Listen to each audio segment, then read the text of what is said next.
There's something that's very simple but also very difficult to do. Can we spend half a day sitting in the kopitiam with the seniors, be with them and talk with them? Yeah, I think that is really important.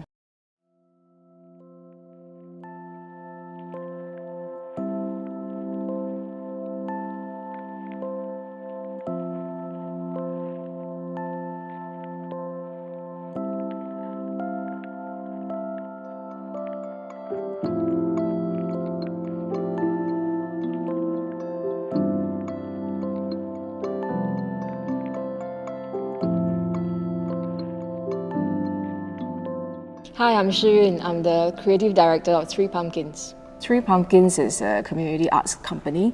We are interested in people's relationship with their environment, people they know, people they don't know, and relationship with themselves. I think the general strategy for most artists or groups engaging with seniors is through the social service agency.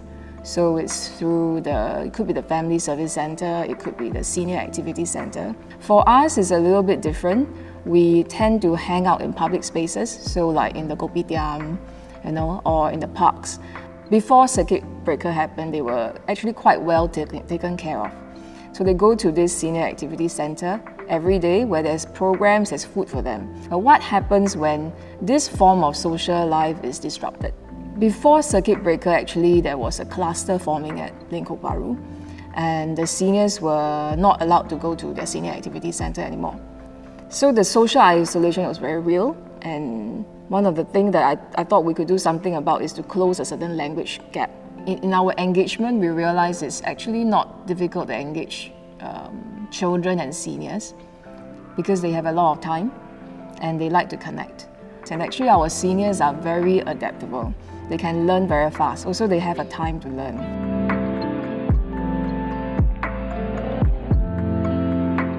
I think the sustainability issue with an audience of a community really depends on your curiosity. How are they? Are they well? Are they okay? And I think this is the curiosity that will keep the work sustainable.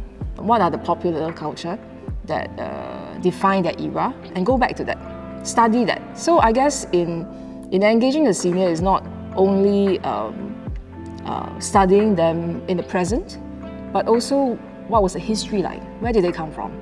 Yeah, then we can gel these two together and create programs for them. So one feedback I had is that the seniors would complain to them that the radios are not working. So that's a way actually for the volunteer group and the seniors to connect. I mean, I was happy to hear that. It forms as a bridge to connect, not just to entertain. It will always go back to co-creating with the community.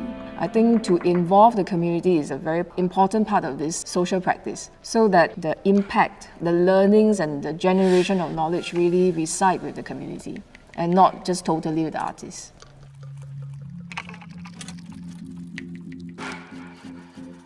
So I was sitting in Lingkok Baru Kopitiam with all the social distancing, how can we reach out to the seniors?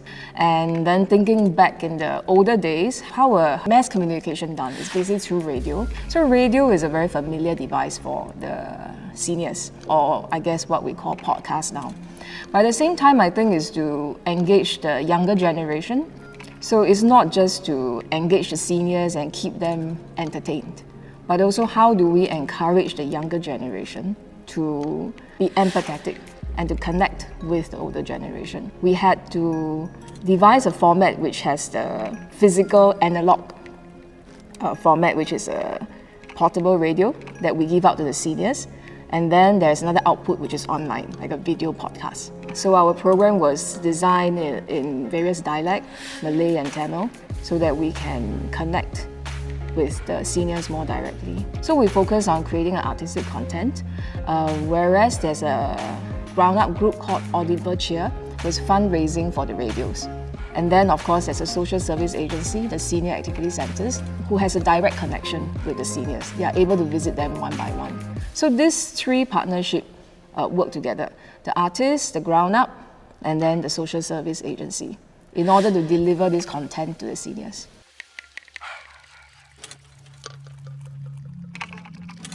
I guess from the online engagement, we can look at some sort of data analysis, yeah.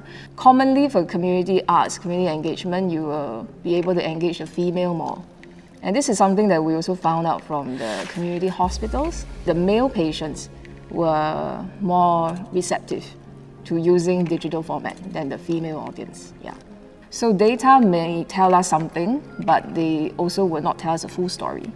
So we still go back to the ground and find out from the seniors how are they living and whether this program really worked for them, what they enjoy actually. So I think we are still in that process of going back to the ground and reconnecting with the people and having conversations with them.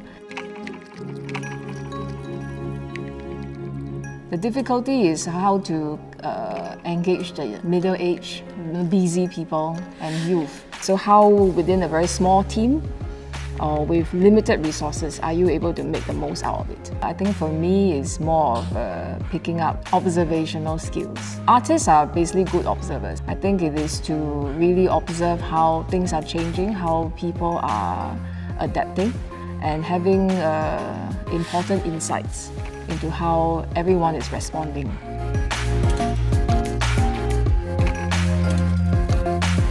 We often design programs based on our assumption without a real understanding of the people. But by going to the ground and spending time with people, you realize that problems are actually much more complicated. Life is actually much more diverse and also interdependent. By understanding the individual and the community, we can create programs which are more meaningful and impactful for the people. Yeah, be with them and talk with them to understand and observe. Yeah, I think that is really important. But because we are constantly producing and we are pushed to produce, we actually don't have time. Yeah, so actually I really think that being able to carve that time out to spend with the people is the most important.